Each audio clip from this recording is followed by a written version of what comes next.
Good morning বন্ধুরা, welcome to mini blog. I hope সবাই ভালো আছো, আমিও ভালো আছি। তো বন্ধুরা, রোজকারের মিনি ব্লগ নিয়ে চলে আসলাম। তো আজকে রান্না বান্না হচ্ছে, চলো তোমাদের সাথে শেয়ার করা যাক। অবশ্যই বন্ধুরা একটা লাইক দিয়ে ভিডিওটা দেখা শুরু করো, আর যদি ভিডিওটা তোমাদের কাছে একটু হলেও ভালো লাগে তো অবশ্যই শেয়ার দিয়ে দেবে। তোমাদের শেয়ারে ভিডিওটা অনেক দূর যাবে, অনেক বন্ধুরা দেখতে পাবে, তাতে করে আমার একটু সাপোর্ট হবে। থ্যাংক ইউ সবাইকে।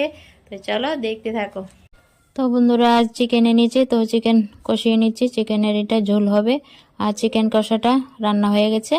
আর বাসন্তী পোলাও রান্না করলাম, এই যে বাসন্তী পোলাওটাও রান্না হয়ে গেছে। আর এই যে চিকেনের ঝোল দিয়ে দিলাম, চিকেনটা কষিয়ে চিকেনের ঝোল দিয়ে দিলাম, তো চিকেন ঝোলও হয়ে গেছে। তো আজ বাসন্তী পোলাও, চিকেন কষায়, চিকেন ঝোলই ছিল দুপুরে রান্না বান্না। বন্ধুরা দেখলে তো আজকে দুপুরে রান্না বান্নায় চিকেন হলো। চিকেন দু রকমের হয়েছে, বাসন্তী পোলাও হয়েছে, তো রান্না বান্না হয়ে গেছে। তো আজকে মিনি ব্লগটা তাহলে এখানে এন্ড করে দিচ্ছি। ভালো থেকো সবাই, টাটা।